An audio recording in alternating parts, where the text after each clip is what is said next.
Эта невероятная история произошла в дремучих лесах Сибири. Валентин был бедняком, без семьи, жил один в деревне. У него никогда не было средств для получения высшего образования, но он был ярким, добрым человеком, который не уклонялся от работы. Когда ему предложили должность лесничего, он, не раздумывая, согласился. Работа казалась ему идеальной. Он всю жизнь прожил в горах и знал местность, как свои 5 пальцев. Каждые 2 дня Валентин ходил по лесу и проверял, все ли в порядке. Однажды летним утром, совершая обычную прогулку, он наткнулся на нечто, что навсегда изменило его жизнь. В тот день лес был покрыт зеленью, и Валентину приходилось каждые несколько шагов останавливаться, чтобы отдышаться. Во время одной из таких пауз он услышал где-то поблизости тихое всхлипывание. Он сделал паузу и попытался точно определить местонахождение шума. Но стоило ему сделать малейшее движение, как хныканье внезапно прекратилось. Валентин думал, что у него галлюцинации, и он слышит несуществующие вещи. Но как только он собирался продолжить свой путь, он услышал это снова. На этот раз он смог определить местонахождение звука рядом с кустом перед ним. Он осторожно подошел на звук и увидел торчащую из снега голову. Это был львенок.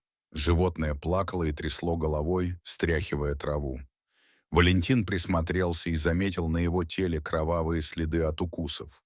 Он выглядел так, как будто у него была сломана нога. Мужчина сразу же отправился на помощь малышу. Он поднял его и прижал к груди, быстро спустившись с горы обратно в долину. Валентин соорудил для крохотного львенка постельку из своей старой одежды и перевязал животное, чтобы остановить кровотечение. Затем он собрал в саду несколько палок и привязал их к сломанной ноге, чтобы зафиксировать ее. Детеныш заскулил, но позволил ему позаботиться об этом. Валентин подумал, что малыш голоден, но не знал, чем его накормить. В своей беспомощности он подогрел немного молока и принес его маленькому львенку. Лев устал и страдал, но молоко его заинтересовало.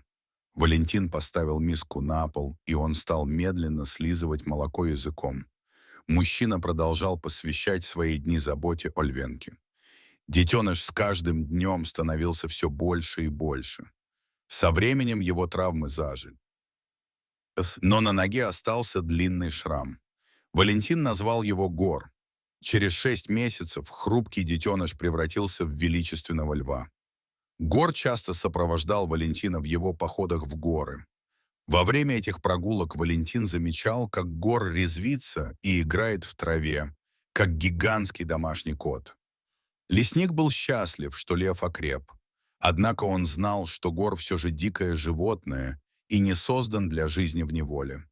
Валентину пришлось принять непростое решение. Мужчина отвел хищника в лес и попрощался с ним. Но когда он отправился в путь, лев последовал за ним, как это было в течение последних 6 месяцев. Валентин не знал, как заставить Гора остаться в дикой природе. Он пытался кричать, и его план сработал. Гор никогда раньше не видел своего хозяина злым. В ужасе лев убежал в лес, а его друг-человек вернулся в деревню со слезами на глазах. Валентин продолжал патрулировать местность, но Гора больше никогда не видел. 4 года спустя Валентин почти забыл о льве. Во время одного из своих ежедневных походов он потерял сознание и был случайно найден другим сельским жителем по имени Дмитрий, рубившим поблизости дрова. Он и доставил Валентина в больницу. Там врач обнаружил, что у мужчины острые проблемы с почками.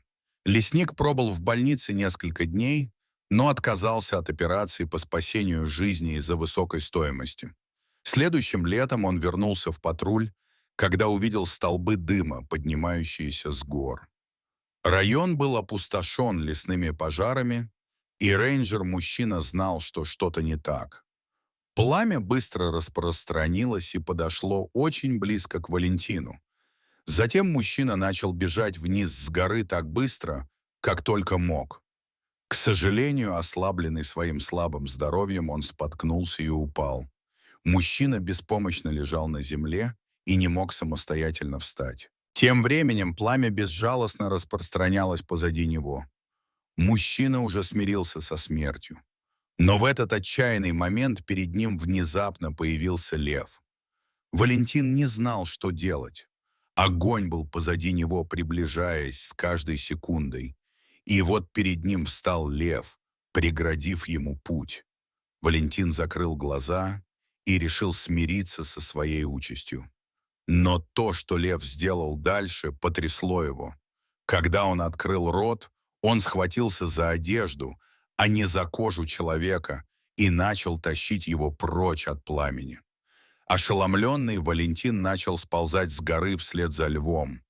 Он был почти в безопасности, когда с дерева упала пылающая ветка и повалила его на землю. Лев также получил ожоги, но не отошел от него.